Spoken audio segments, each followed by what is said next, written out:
technology, our culture, our orientation, and if you get to know how it is computed, is what we economists we refer to as the residual, which is the basket of everything that we are not able to take into consideration, that is our capital and labor. So it's a basket of everything that would make that combination of capital and labor very effective.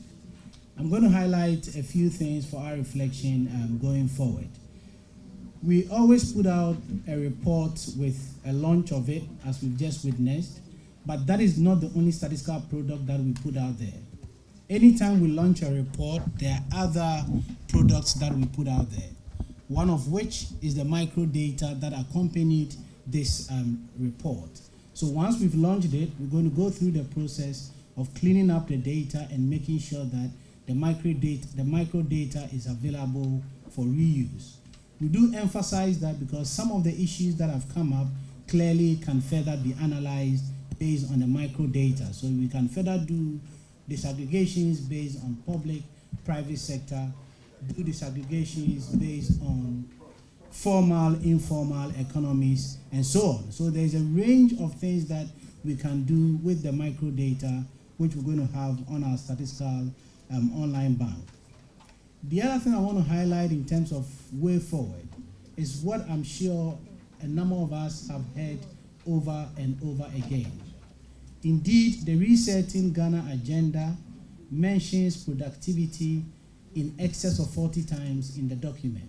And that is what made it very compelling for us to say that it's good we hasten the initial phase of this work so that it would align with the reflection on how productivity is important to the new government.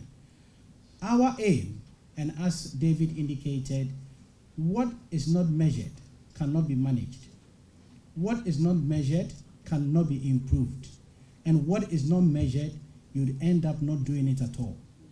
And that is why Ghana Statistical Service, we've taken up this responsibility, echoing to government that in as much as you find productivity is important, the starting point is how do we start its measurement? And Marcus, I'm happy you've indicated that this is the beginning. NDPC has talked about the productivity research. We are hoping that ahead of the National Economic Dialogue, which is going to happen on the 3rd and 4th of next month, I'm hoping that the media will reflect this conversation in the National Economic Dialogue. If after the 4th, as a country, we've not integrated productivity in the 6 areas that will be discussed during the National Economic Dialogue, then we are missing out of an opportunity. So media, our request is that relate your reportage between what we've done today in terms of measurement of productivity and the National Economic Dialogue, which is going to happen next week. One of the basic things we expect you to talk about is we have put out a statistic that is saying that in the last 30 years, multi-factor productivity has averaged around 0.5 in terms of its contribution to output. So the question is, in the next 4 years, to what extent do we want to see a shift in multi-factor productivity, very much away from the 0.5 that we've seen over this 3-decade period? And this should be reflected in the conversation that is going to happen. So colleagues, once again, thank you very much. We'll continue to pursue our mandate by increasing the scope of statistical products. And we're going to do that by 3 releases that are going to come up in the next couple of weeks. On Wednesday, we're going to do our 2024 Q4 trade statistics, as well as the annual trade statistics. As you are aware, we've moved away from relying only on surveys and censuses. We've collaborated with the Customs Division, and since 2022, we've been putting out trade statistics.